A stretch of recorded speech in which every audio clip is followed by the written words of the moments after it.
déterminer quel est le comportement des algues en fonction des conditions du milieu. Donc là, on a une série de petits réacteurs. Les réacteurs eux-mêmes sont ici. Donc c'est des petits réacteurs qui font 200 millilitres. Voilà. La lumière, on contrôle la lumière qui arrive ici par en bas. On est capable de la faire, voilà, d'obtenir la quantité d'éclairement qu'on veut. Ça c'est important. On a des sondes pH qui permettent donc de vérifier l'acidité du milieu et de mettre chaque élément à l'acidité qu'on veut, ou à la qualité qu'on veut.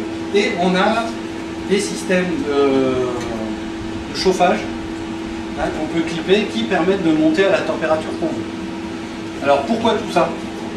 Pour faire ce qu'on appelle des plans d'expérience.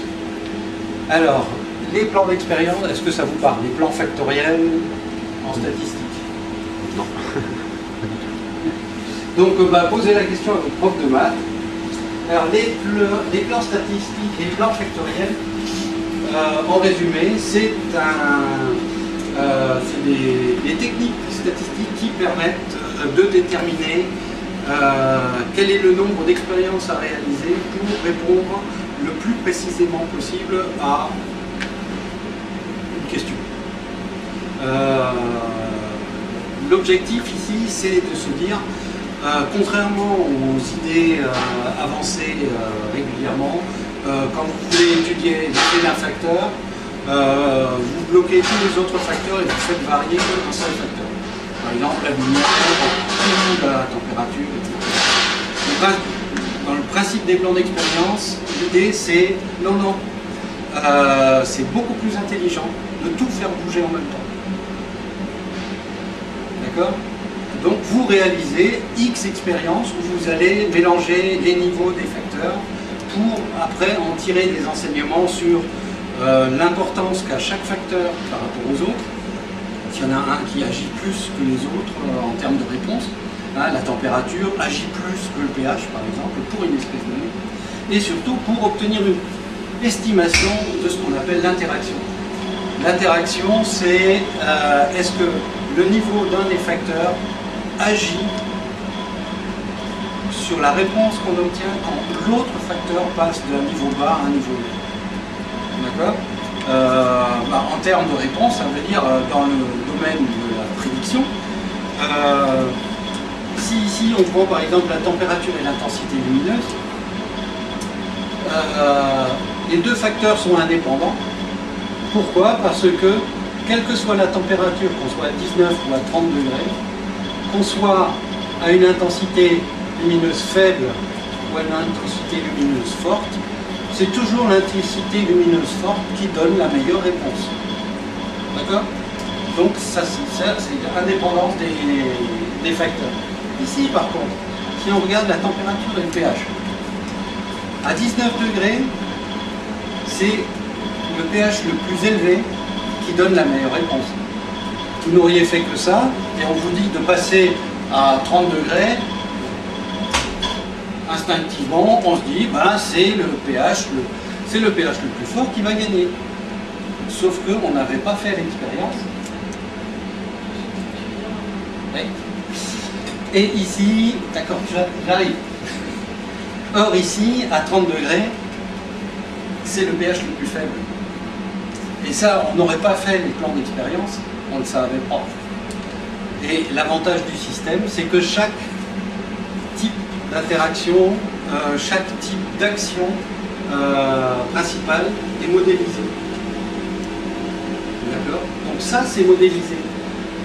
L'action principale aussi, où on ne prend que un des éléments un par un, c'est modélisé aussi.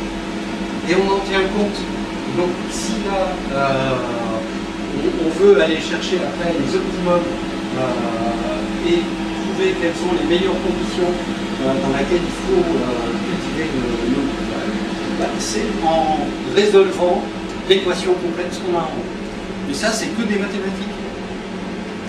C'est que du AX plus B ou AX au carré plus BX plus C et qu'on additionne. Mais ça, on sait le résoudre en mathématiques. à partir du moment où on tient compte de ça, on est beaucoup mieux en prédiction que si on n'avait fait que les expériences humaines. D'accord. Et pour y arriver, ça vous donne le minimum d'expérience à réaliser pour pouvoir répondre à cette question. D'accord. Ici, en l'occurrence, quand on analyse 3 facteurs, on ne peut aller au-delà. Les plans d'expérience les plus tordus que j'ai faits devaient avoir 13 facteurs en même temps. Mais on n'est pas obligé même de résoudre l'ensemble pour répondre à sa question. Si vous arrivez, l'idée c'est toujours de déterminer quels sont les facteurs les plus importants. Et s'il y en a, il ne faut pas hésiter, s'ils sont négligeables, à les jeter et à réduire le nombre de facteurs. Tu me dis, au début, on ne sait pas trop. Donc, il nous est arrivé d'avoir des expériences comme ça où le facteur important, c'était la quantité de calcium qu'il y avait dans le milieu, plus que tout le reste. Donc on ne sait pas au départ, est-ce que c'est purement physique, est-ce que c'est un des éléments chimiques, donc au début c'est le grand n'importe quoi. Et ça permet de mener le minimum d'expérience pour avoir le maximum de possible. Donc là, en l'occurrence, pour 3 facteurs, il faut faire 17 expériences pour résoudre complètement le système. Et donc, le principe des plans d'expérience, c'est bien. Une fois qu'on a commencé à s'y intéresser, c'est vraiment quelque chose qui très rapidement vous donne des réponses. Et en l'occurrence, comme on travaille avec des micro-algues, en l'espace d'une semaine, on sait exactement quelles sont les conditions de température, de lumière et de pH à laquelle il faut le mettre pour qu'elle pousse le mieux. Et donc, on fait ça après pour continuer les expériences et étudier par exemple l'influence des éléments nutritifs sur la croissance de nos individus, et on va le faire en les plaçant dans les meilleures conditions possibles. Comme ça, on est sûr que ces conditions-là ne vont pas biaiser notre expérience. Ok ?